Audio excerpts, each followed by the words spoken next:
నమస్తే బోసుకుమరి. ఈరోజు సాక్షి paper highlight చేసినటువంటి బ్యానర్ ఐటమ్ గా రాసినటువంటి వార్తలు 2-3 రాసింది. వార్తల్ని ప్రధానంగా హైలైట్ చేసుకునేటువంటి ప్రయత్నం రాసింది. దీంట్లో ప్రధానంగా జగన్మోహన్ రెడ్డి గారు నిన్న లీగల్ టీమ్ తోటి చేసినటువంటి మీట్ దాన్ని ఎగ్జాంపుల్ చేసింది, దాన్ని రాసింది. అది ఆయన చెప్పింది ఏంటంటే ఫైనల్ గా మనం మంచి చేసాము, అసలు రాష్ట్రంలో మనం చేసినంత మంచి దేశంలో ఉన్నటువంటి ఏ రాష్ట్రంలో కూడా జరగలేదు. మనం మంచి చేసాము, మనకే 11 సీట్లు వచ్చినాయి. కూటమి ప్రభుత్వం అన్యాయం చేస్తుంది, అక్రమాలు చేస్తుంది, కరప్షన్ ఎక్కువైపోయింది. కాబట్టి మన అంత పరిపాలన ఎవరు చేయలేదు, వాళ్ళైతే ఇంకేమైపోతారు అనేటువంటి విధంగా శాపనార్థాలు పెడుతూ ఆయన ఏదో వాళ్ళు మాట్లాడారు. మొత్తానికైతే టోటల్గా ఇప్పుడు ఆ వైసీపీ పార్టీకి లాయర్లు, అంటే మీరు అభిమానించేటువంటి లాయర్లు ఎవరైతే ఉన్నారో వీళ్ళు చాలా ఇంపార్టెంట్ అనేటువంటి విధంగా ఒక మొక్క చెప్పారు. ఇది లెక్క. దీనికి సాక్షి రాసుకున్నటువంటి వార్త ఏంటంటే తప్పుడు సాక్ష్యాలు, అక్రమ కేసులు, పాలనంతా అబద్ధాలు, మోసాలు, అన్ని వ్యవస్థలు నిర్వీర్యం అనేటువంటి విధంగా ప్రధానమైన హెడ్డింగ్ పెట్టింది. జగన్మోహన్ రెడ్డి గారు అంటారు అక్రమమైన అరెస్ట్ చేయటువంటి పరువు తీయటమే అనేటువంటి విధంగా మాట్లాడుతున్నారు కదా. నేను నిజంగా చెప్తున్నాను, ఈ వీడియో చూసేటువంటి వాళ్ళు ఎవరైనా సరే ఒకసారి ఆత్మ పరిశీలన చేసుకొని చూడండి, ఆలోచించండి. జగన్మోహన్ రెడ్డి గారి హయాంలో అరెస్ట్ కానటువంటి టీడీపీ నాయకుడు ఎవరో చెప్పండి. ప్రతి వాళ్ళని అరెస్ట్ చేశారు, ప్రతి ఒక్కరు జైలుకి పంపించారు. జైలుకి పంపించిన తర్వాత కొంతమందిని జైల్లో విపరీతంగా కొట్టి హింసించినటువంటి పరిస్థితి అయితే ఉంది. అరెస్టులు జరగలేదా? వైసీపీ హయాంలో అరెస్టులు జరగలేదా? ఇప్పుడు కూటమి హయాంలో అరెస్టులు జరుగుతున్నాయని చెప్పేసి అంటే మరి వైసీపీ హయాంలో అరెస్టులు జరగలేదా? వైసీపీ హయాంలో ఇదే చెప్తున్నారు కదా, అబద్ధాలు జరగలేదా? ఈ 5 సంవత్సరాలు ప్రజలు అబద్ధాలు గమనించకుండానే ఓట్లు వేసినటువంటి పరిస్థితులు ఉన్నాయా? మరి అబద్ధాలు అంటే ఇచ్చినటువంటి నవరత్నాల్లోని చాలా అబద్ధాలు ఉన్నాయి కదా. అట్లాగా ఇంకోటి ఏంటంటే మోసాలు. వీటి గురించి చెప్పే పనే ఉంది. వైసీపీ పార్టీ హయాం మొత్తంలో 5 సంవత్సరాల్లో మోసాలు అనేటువంటి ఏం లేవా? అసలు ఇక చెప్పుకుంటూ పోతే తవ్వుకుంటూ పోతే ఎన్నో పెద్ద వీడియో అయిపోతుంది. ఈ 5 సంవత్సరాల నుంచి మాట్లాడి 6 సంవత్సరాల నుంచి మాట్లాడుతూనే ఉన్నాం.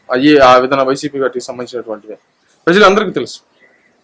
ఆ వ్యవస్థలు నిర్వీర్యం అంటే అసలు వ్యవస్థలు పనిచేసాయి ఆ వైసీపీ పార్టీ హయాంలో? అసలు ఏమైనా పనిచేసాయి? అసలు వ్యవస్థలు ఏడున్నాయి?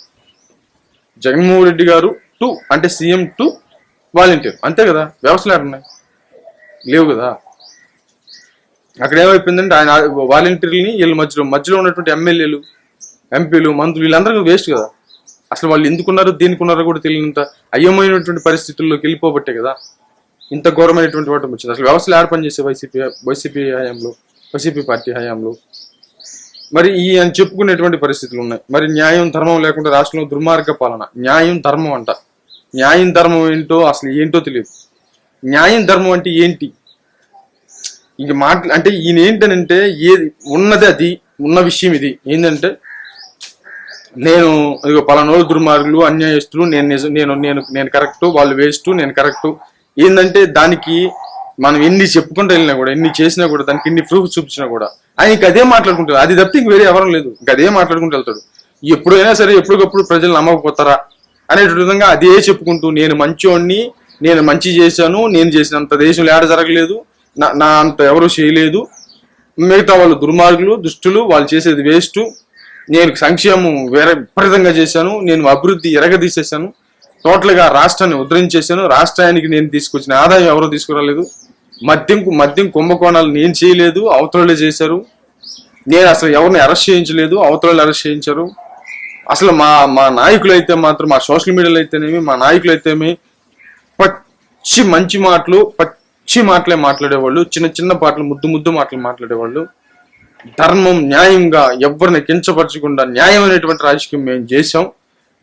కాబట్టి మాకైనా కూడా మాకు ఓటమి వచ్చింది. ప్రజలు కన్ఫ్యూజ్ అయిపోయారు. కూటమి దుర్మార్గమైనటువంటి కూటమి వచ్చేసారి 3 సంవత్సరాల్లో ఇంక మేము గెలుస్తాం.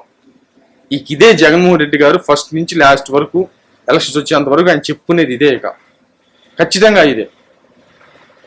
డైరెక్ట్ స్వయంగా జగన్మోహన్ రెడ్డి గారే ఎమ్మెల్యేలను పిలిపించి లాస్ట్ ఇంకొక సంవత్సరంన్నరలో ఎలక్షన్స్ ఉన్నాయనగా ఎమ్మెల్యేలందరికీ అనిపించారు, ఇక ఆపండి, ఇక దోచుకోవటం ఆపండి, ఇక సంవత్సరమే ఉంది, మీరంతా సైలెంట్ అయిపోండి. బాహాటంగా ఎలక్షన్స్ లో రాకముందు అధికారంలోకి వచ్చిన తర్వాత మీకు నేను బిర్యానీ పెడతాను ప్లేట్లు అట్టనే పెట్టారు కదా. సంపాదించుకున్నటువంటి వాళ్ళు ఇప్పుడు జరుగుతున్నాయి అదే కదా. ఇసుక గురించి మాట్లాడతాడు. ఇంక ఈ వార్త వేస్ట్ ఎందుకంటే ఇసుక గురించి మాట్లాడతాడు. ఇసుక దందాకి సంబంధించినటువంటి నాకు తెలిసి మళ్ళీ నెక్స్ట్ కుంభకోణం అదే. ఇసుక విపరీతమైనటువంటి దందా జరిగింది, మట్టి దందా చేయలేదా? ఇప్పుడు ఈయన ప్రస్తావించే ఏదైనా కూడా ఖచ్చితంగా వైసీపీ హయాంలో జరిగినాయి, ఖచ్చితంగా జరిగినాయి.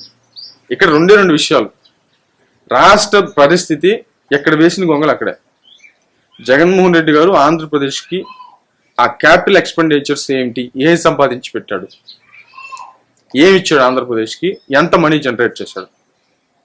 ఒక పక్క అంటే ఇంకా మనకి చెప్పి మనకే బోరు కొడుతుంది అసలు. కానీ ఆయనకి విసుగు ఉండట్లేదు, ఇంకా ఆయనకి అంతకంటే మార్గం లేదు. ఇక మన అమరావతి దగ్గర నుంచి, పోలవరం దగ్గర నుంచి, ఉద్యోగస్తుల దగ్గర నుంచి, ఇక మామూలుగా ఏ సామాజిక వర్గం చెప్పండి నాకు, ఏ సామాజిక వర్గం తీసుకోండి, దాంట్లో వైసీపీ పార్టీకి సంబంధించినటువంటి మైనస్ ఒకటి ఉంటుంది. మీరు ఏ సామాజిక వర్గం తీసుకోండి, సామాజిక వర్గం తీసుకోండి, మతాలను తీసుకోండి, ఎవరినైనా తీసుకోండి, ఖచ్చితంగా దాంట్లో వైసీపీ పార్టీ ముద్ర కంపల్సరీగా ఉంటుంది. ఆ విధంగా జరిగింది. ఇప్పుడు మీకు ఎగ్జాంపుల్ చెప్పండి, ఎస్సీ ఎస్టీ ఆల్టర్నేట్ కేసు ఎవరికండి చెప్పేది, ఎవరికి పెట్టేది? వాళ్ళని కాపాడటానికి తీసుకొచ్చారు, కానీ వాళ్ళ మీదే ఆ కేసు పెట్టారు తెలుసా. రైతులకు సంబంధించి మేము నీకు ధరల స్థిరీకరణ నిధులను ఏర్పాటు చేసేస్తామని చెప్పేసి వాళ్ళకి చెప్పారు. బట్ అలాగని చెప్పేసి వాళ్ళకి రైతు భరోసాలు ఇవ్వలేదని నేను అనట్లేదు, అలాగని అబద్ధాలు మోసాలు అంటుంటేనే చెప్తున్నాను.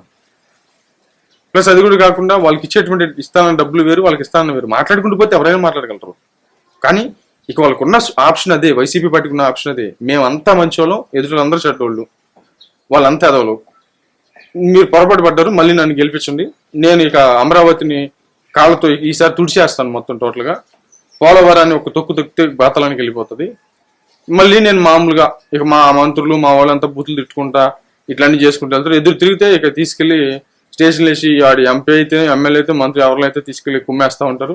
మా పార్టీకి మేము చేసుకుంటాం, ఆ సంక్షేమ పథకాలు వేసుకుంటూ అవసరమైనంత మేరకు కుంభకోణాలు చేసుకుంటూ ముందుకు వెళ్తాం అనేటువంటి కోణంలోనే జరుగుతుందా ఈ దౌర్భాగ్యం అనేటువంటి విధంగా చాలా మంది ఈయన మాట్లాడిన తర్వాత సోషల్ మీడియాలో విపరీతంగా స్పందించారు. మరేమో చెప్పు.